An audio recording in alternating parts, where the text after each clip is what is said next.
Welcome to the Live Recess podcast, where we journey together toward unlocking a more compassionate experience with ourselves, others, and the universe.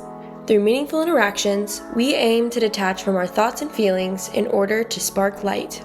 Whether you're seeking a moment of peace, a new perspective, or a deeper understanding of yourself and the world around you, this is your sign to take a recess.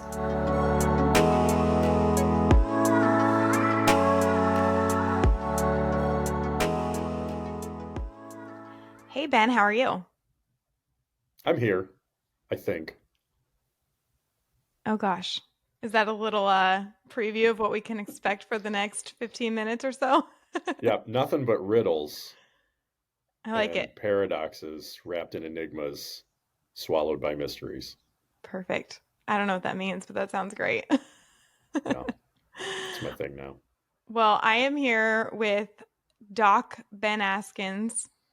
Are you supposed to put that in the middle when you say a nickname? I don't know. I accept it. Okay, we'll go with it. We're going to roll with it. Yeah. He is the author of The Antihero's Journey, an incredible book that I highly recommend you check out. You can find it on Amazon, and I'll let him kind of riff into all of the places you can find him at the end here. But for the time being, we're going to just tip of the iceberg, dive into the concepts that I took away from the book and I hope are what Ben was trying to communicate in the book. Otherwise, he will verify or completely tell me that I was wrong and misunderstood everything. But either way, it's going to be a learning experience for everybody, I hope. So excited to chat with you. Yeah, me too. It's so good to see you. You too. So why the book? I mean, like, I've thought about writing a book a million times and I never quite get to the point where I'm like, I have this concept, I know what I'm going to do and follow through with it. I feel like that's such a huge task. What led you to do it? Yeah, there were a whole lot of factors at play. One of the big ones is that now I am in this psychedelic assisted therapy world as a part of my professional career trajectory. And we're in this weird moment in American history where psychedelics, for the most part, are still illegal, but are being studied in medical contexts. And then are beginning to be used in religious contexts as sacraments legally under the Religious Freedom and Restoration Act. But a ton of people have questions about it. There was a survey that suggested that 8 out of 10 American adults had never tried a psychedelic, but are curious about them. So I decided to try to write a book that isn't about psychedelics. The book itself is a psychedelic. So if you're worried about the risks of eating magic mushrooms or LSD or whatever else, and changing your mind forever, but you still are curious, you could read a book that's intended to be psychedelic. And if you start to get a little nauseous or lightheaded or feel some deep emotions that are overwhelming you, you can just chuck the book in the corner and ignore it, or come back and read it at a different time, or use it as a coaster, or prop up a corner of your table or whatever. It's got multiple uses.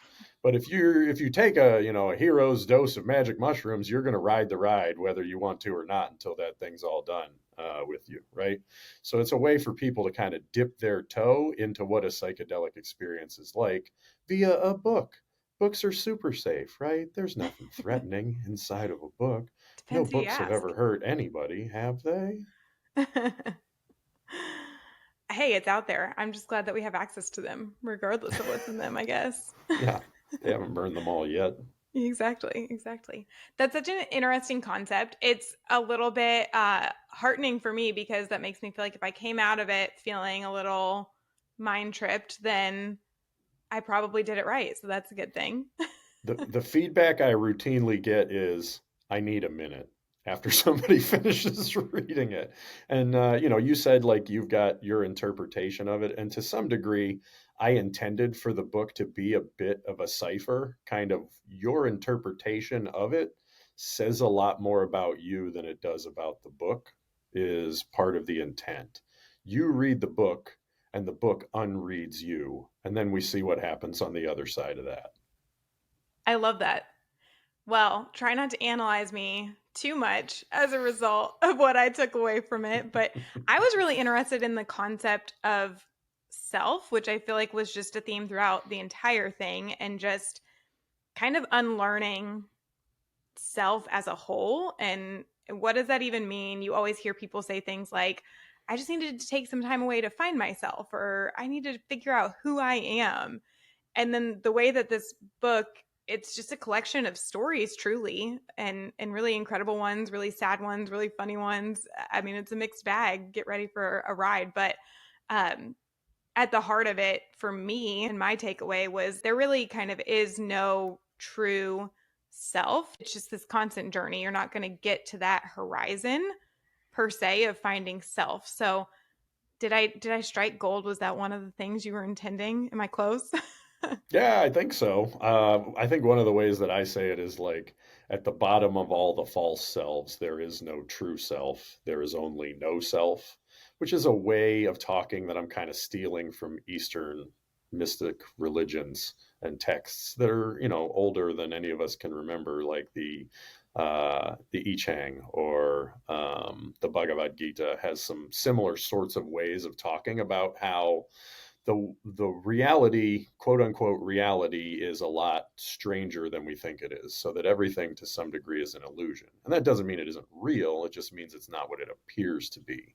So we Hmm. come up with this concept of what it is to be a self that we got told when we were little was important to figure out, and that's been passed down from generation to generation, is like the you need to find your identity so that you can find your way in the world.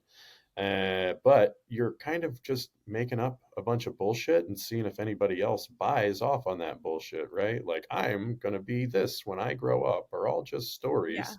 And at the bottom of a bunch of those stories, there's actually nothing.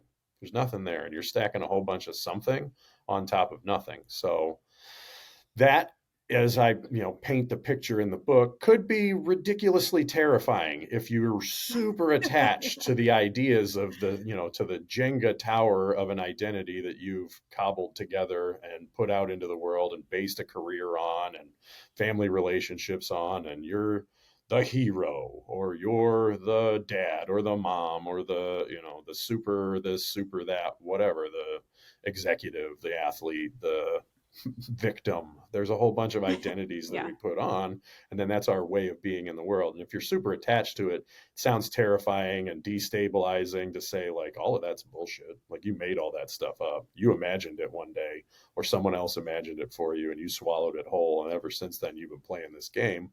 And that's why you get a little bit of imposter syndrome, is because you are a fucking imposter. Everybody out there is playing the same game, whether you're playing it well or not is kind of a big question, right? But it could, if you get to the other side of that idea of like being scared of that idea, Hmm. you can kind of, it's kind of freeing to think, I don't have to be attached to any of this stuff. I could just drop into being present at this very moment and experiencing what it is, the mystery of consciousness in the first place, and Hmm. then act out of the values that seem to be at the heart of being a person a whole bunch of the time. Whenever somebody gets to the other side of that fear, they find love, they find light, and then they just Hmm. kind of carry that forward from then on.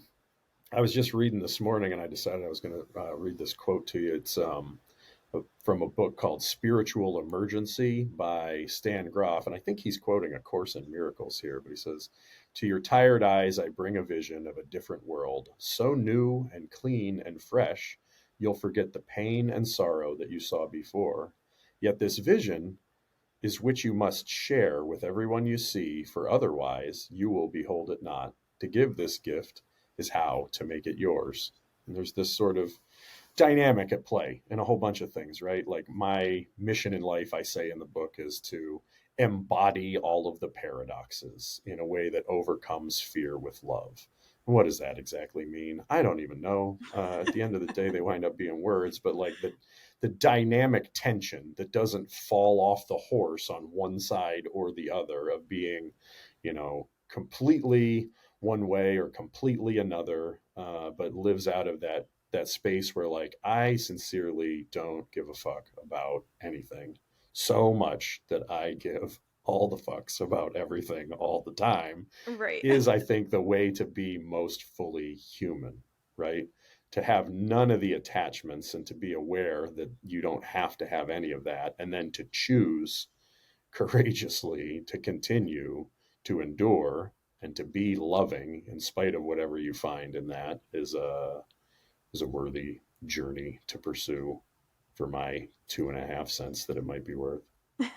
No, yeah, it's beautiful. I totally agree. And for me, it brought to light kind of this concept of perspective and how that comes into play with what you're sharing with the world and how we bring that light to others is just living in alignment in the moment. So I think it's our perspective on the future and the past that really just messes everything up. It's if we're focused on either one of those two things, that's where all of the fear, all of the insecurities seep in. Whereas if we're just living in that moment, it's so much easier to focus on love, light, insert fuzzy, warm feelings here, Yeah, you know? yeah. Um, and also, you know, you're nothing. So you can feel fuzzy and warm. You got the freedom to choose that, but in the background, you and I both know it's all bullshit.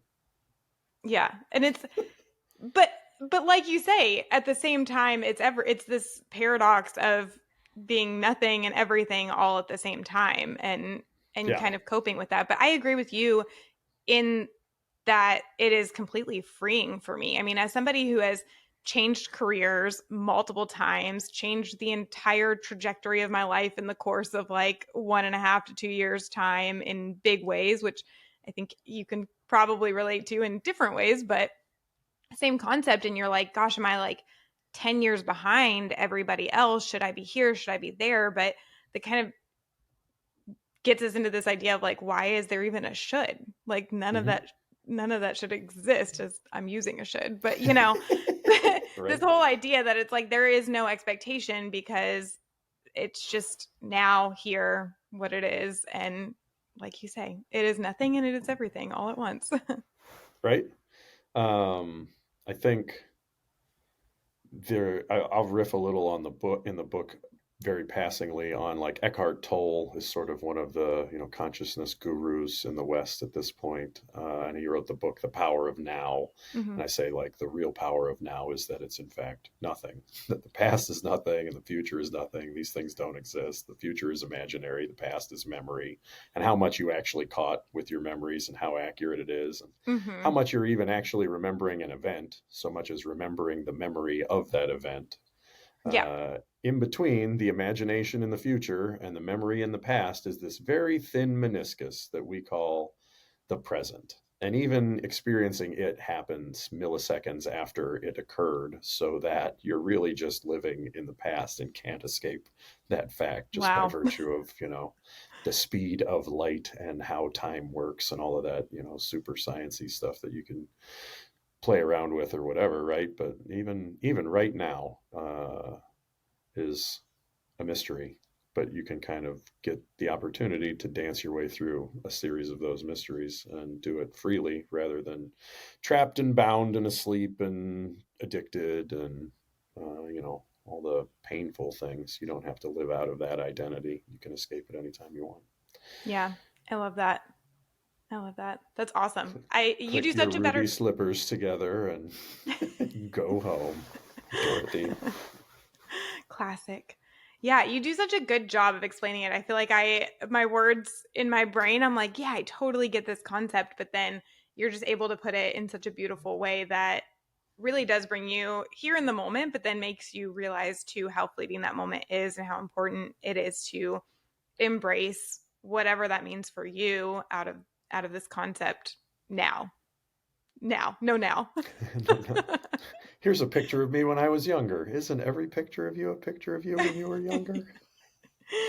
Yeah, exactly. So, wow, that was incredible. Well, I think that was a really good little like tip of the iceberg. And when I tell you tip of the iceberg, I'm talking like we're talking centimeters on a giant boulder that is underwater. So, I highly, highly recommend checking out the book. But where can we find you in general?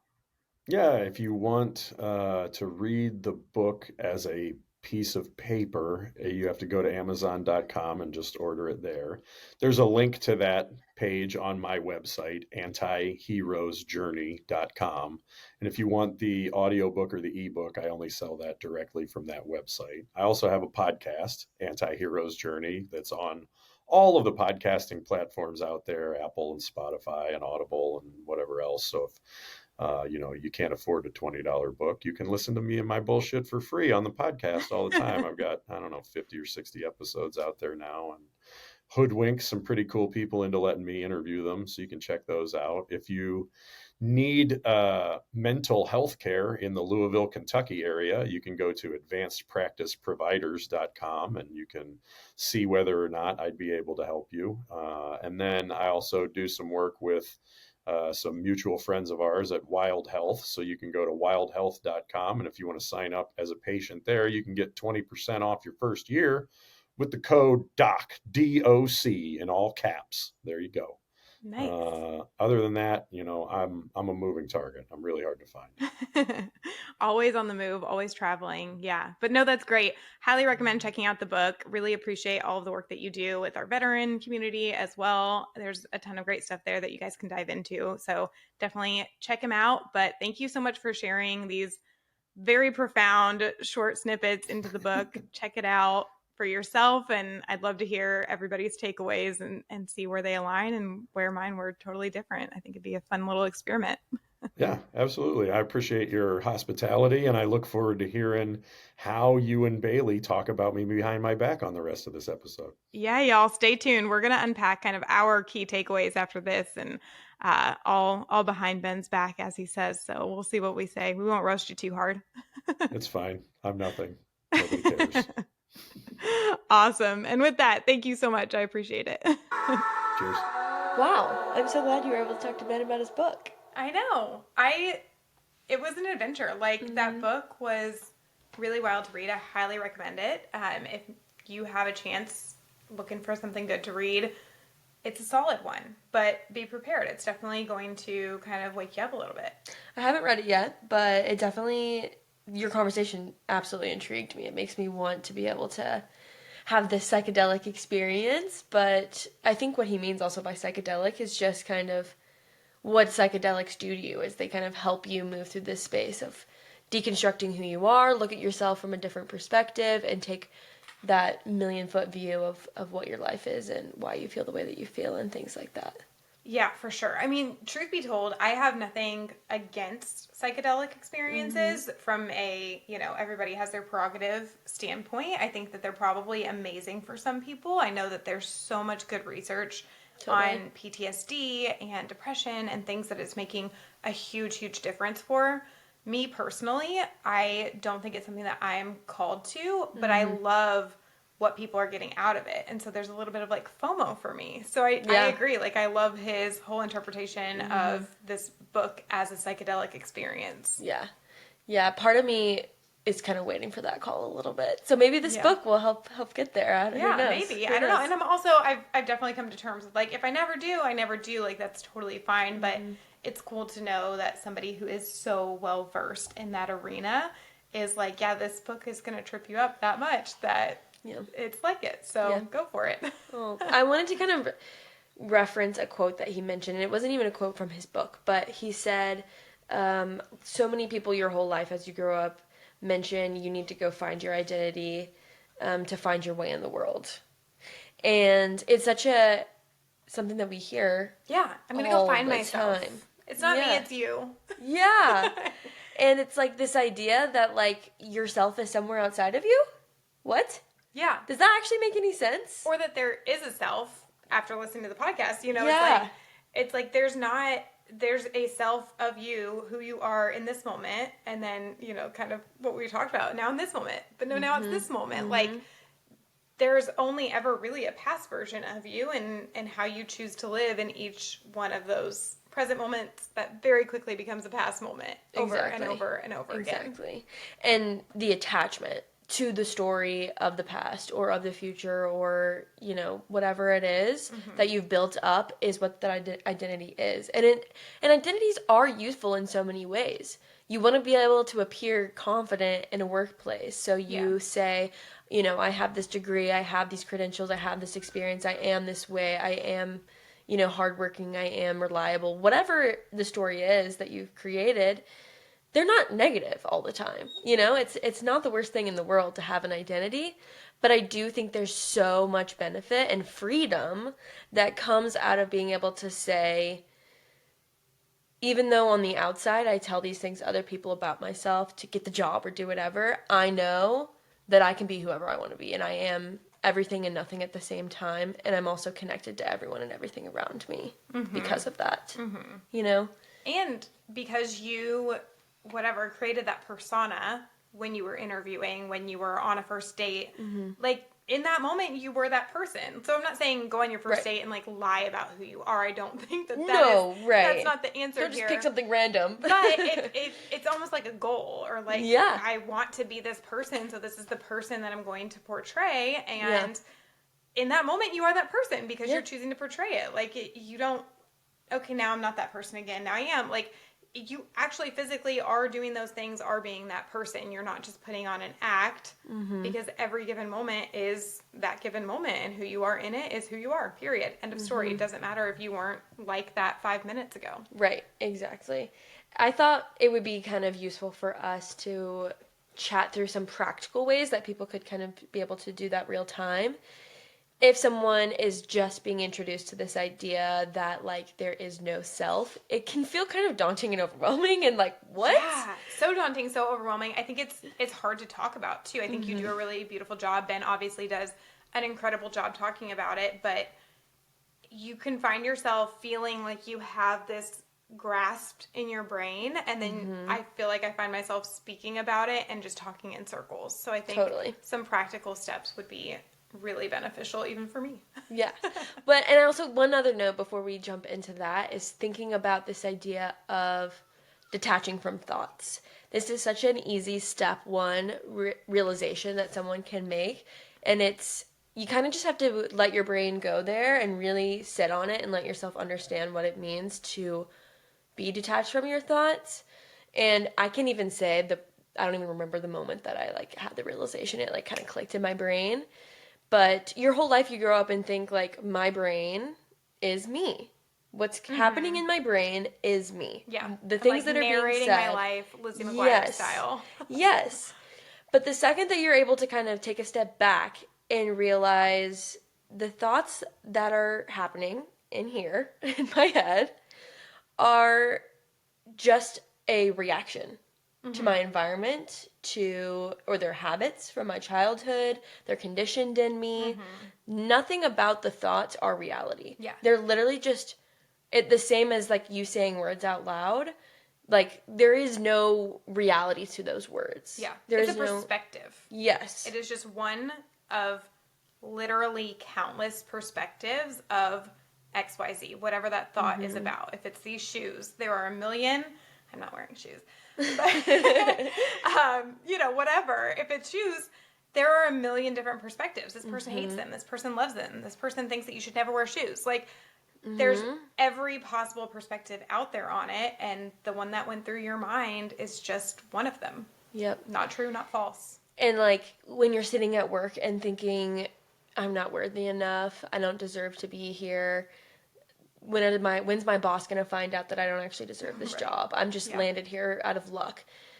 Those thoughts are literally just thoughts. Yeah. They have no power over you. There is no reality or truth to those thoughts. Right. Like, did your boss just come up and tell you that you suck and you're not good at this job? Like, no, you just created an entire story in your head. And even if they did say those things, it still wouldn't make it true. It's true. It's just their perspective on one situation. And that kind of leads us into the next part of the conversation where it's like, where's the truth? What is the truth of all of it? Where's the truth? If your thoughts aren't truth, if what people are telling you aren't truth, where's the truth? Yeah. You know? And this is literally just the book has you spiraling in this same fashion of you think you get to a bottom line, and then you get to that bottom line and you're like, but no, that's not the bottom. There's still more. Exactly. And I think the only truth that exists that Ben came to most religions, most people, is this concept of love and connection.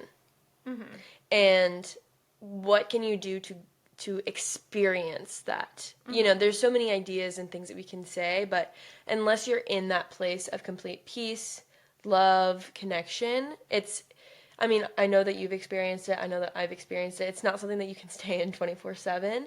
You can absolutely get there, but it takes a lot of work. And it's our innate, you know, where we're supposed to be. It's where, you know, who we are as people. That's the truth. That's the ultimate truth. And all of our motivations and motives to do everything is in a way of like seeking that, you know? Yeah. Everyone is saying that they're not worthy enough because they want to feel connected. They want to feel loved. Like worthy of what?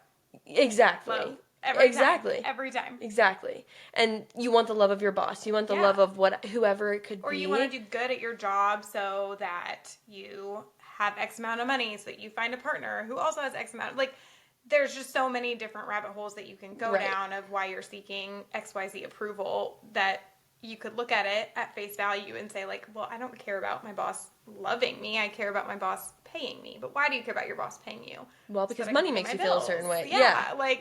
So that I can have a house, I can have status, so I can go on vacations. Well, okay, why do you care about that? Like, because of meaningful interactions.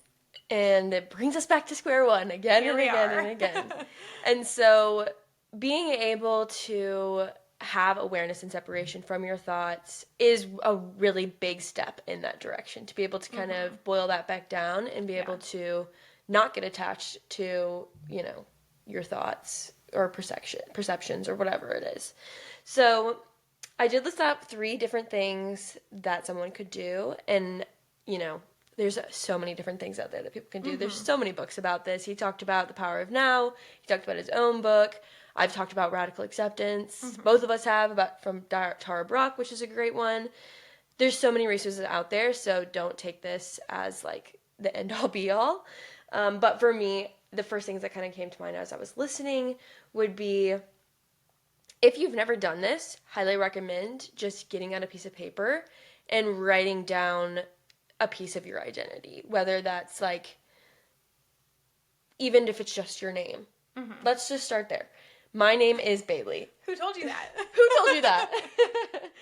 How could we break down, you know, where this name came from? Why do you call yourself this? Do you have to call yourself this? Where did where did names even come from? Why do we name ourselves? Why did the government make us sign a birth certificate that had this name? What cultural reference does this have?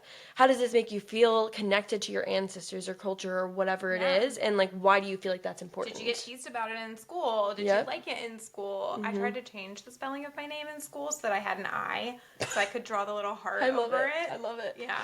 Clearly didn't work. Stick. Yeah. It didn't stick, but oh well. It's fine. But yeah, I mean, it's so true. Every little thing has its place in making up what we consider to be our identity, and what does it really mean, and where did it really stem from, and how is it impacting our interpretation of who we are. Yes. And I'm picturing kind of like, if you're on a piece of paper, obviously do this however you want, but a tree. Like, the top of the tree is your name. Then the 5 branches come off of that of like, who named you this? The government body that tells you have to have a name, the cultural background, the stories that you have built around this name. What does this name mean? And then from those branches, you can branch out even more and split those into subcategories of where those beliefs came from and who those people are and why those things matter, and be able to just get down to like understanding one small aspect of yourself. Right. And you can do this with your religious beliefs. You can do this with your work ethic. You can do this with your relationships. You can do this with your mindsets and your thoughts. And that's why I really advocate for therapy and all these different, like meditation, all these things, because these are resources and tools to help you reevaluate these concepts and beliefs that you have about yourself over and over and over again. Like holding yourself accountable to understanding why you're feeling the way you're feeling, why you're perceiving things the way you're feeling, why you have the certain identity. Because frankly, like if I'm on my period, my identity is like, I have the worst work ethic. I like this. I am ugly. I'm so ugly. Like, the identities aren't working for me. Yeah. You know, I don't want to be trapped in that. I don't want to be attached Yeah. to that. So then I'm using these tools to detach from them constantly. And you're never going to run out of things to talk about or Yeah. explore. Yeah, and it doesn't have to be negative either. Exactly. Like, it can be, Yeah. you know, you can look at, I'm stupid. Okay, well, who told me that? Who said this? Why am I telling myself this? You can break that down into those branches. But I'm also seeing this from the perspective of, I was told so often, like, you're so smart. Like, you're so smart. And so it became a part of my identity that, like, I better stay smart or else people won't love me anymore. Like, I clearly am getting recognition for being an intelligent person. So now I need to have every grade be an A. I need to have every assignment be 100%. And I'm in school right now. I am like 5 weeks away from graduating. And I'm like, for the first time in my life, it doesn't matter. Yeah. Get a C. Just Yeah. get by. Just get the piece of paper because that was the goal. It doesn't Yeah. matter. Yeah. But to that effect, like, why am I smart? I'm smart by whose standards? Because I might be smart when it comes to the English language, but give me a math problem and it's a whole different beast. Like, you can break down positives, negatives in this way and really truly understand why everything is just ultimately a story that we tell ourselves or that we have been told. Yeah. And getting to this place of detaching from these stories honestly can be really lonely. It can be really scary. It can feel overwhelming. It's endless. Then you're like, well, if everything that I've told myself my whole life isn't true, like, what the heck am I supposed to believe? Like, Yeah. you know, and it's really scary. And so being able to have people around you that you feel comfortable talking to about these things can be really helpful. Someone that is unbiased and really curious with you is awesome. But also being able to just have this idea of awareness and acceptance in that space and being able to say to yourself, like, this is the way things are and it's perfect. Yeah. And that's the way they're supposed to be because that is the reality. And this is where I am today. And regardless of what my brain is doing and all these things floating around me, I'm here, my feet are on the ground. You know, I have clothes on my body and I'm breathing. I have 10 fingers, 10 toes, like all the things. Like, I am safe and I'm healthy and I'm held and connected. Yeah, for You know? sure. And I think also in that moment, finding the freedom because it's there. Like, It is. for me, as daunting, overwhelming, lonely, and frankly a little depressing as it can be to be like, well, then what are we even doing here? Why does this matter? And then at the very bottom of all of that, or maybe the very top you swim up, I don't know what the correct analogy is, but somewhere in there you eventually get to this point of like, I can be whoever I choose to be in any given moment. And there's so much freedom in that. There's so much release of pressure that it will eventually be a beautiful thing. So just hang in there, I guess, too. There. Yeah. And don't rush it. Like, if you feel called to, you know, deconstruct a religion, that's a big undertaking. Yeah. Oh my gosh, yeah. And also know that it's constant. Like, Constant. Yes. I say you're going to like reach the surface point of freedom, but then the next day you're going to unpack something totally different and you're going to be back under again until you break free again. Yep. So it's just every day is a new day. Every deconstruction is a new deconstruction, and it's endless and it's beautiful and it's work, but it's worth it. It's absolutely worth it. Yeah. Especially when you can experience the connectiveness and freedom that you're just talking about. And then another practice that I use repeatedly that I'm sure a lot of people hear about online or wherever is just literally, to put it simply, is just a gratitude journaling or exercise in general. And the way that I do this is not your typical, like, just writing down a bunch of things that you're grateful for. It's a little bit deeper than that. So finding things in your immediate surroundings that you can reflect on and truly experience the gratitude. So if I had a piece of paper in front of me right now, I would look around this room and say, I'm so grateful for the beautiful green color of this couch that I'm sitting on. And like, if I sat here and really stared at this green color, you would see and think about all the different colors that melded together in this green, or the plants that this kind of reflects, that natural, beautiful, warm tone that it has. And like, Yeah. It's literally just talking about a color, and I just spent 5 sentences thinking about it. Right. But if you can sit there and like deeply, deeply appreciate that one aspect of something in your surroundings and allow yourself to like feel compassion for it, that's the experience of gratitude. Yeah. You know? Yeah.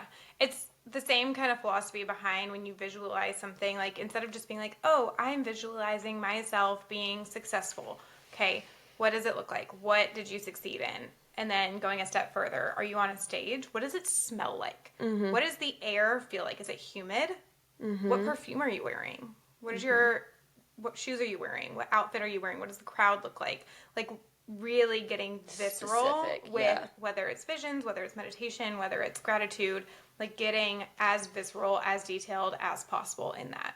Yep. And it may seem a little bit unrelated to what we're talking about, but those are the types of practices that allow you to kind of stay in this space of freedom and stay in that space of acceptance and feel the connectedness, feel the love and peace that you're kind of seeking for in this space. And kind of overcome the scary parts of it too, I think. Yeah. And, you know, again, that's why there's so many books about this. That's why there's practitioners, therapists, people out there to support you through this process, because we don't want to, you know, diminish the importance and the depth of what's happening when you do these sort of things. So, yeah, thank you for joining us today. Yeah, we hope that this conversation was as enlightening for you as it was, I know, me talking to Ben, hopefully us talking as well, but we always appreciate you all joining us. We hope that you'll continue to tune in. Let us know your thoughts. If you have questions, we'd love to chat with you. Follow us on Instagram at Live Recess and TikTok and Facebook and all the things. All the places. Thank you all.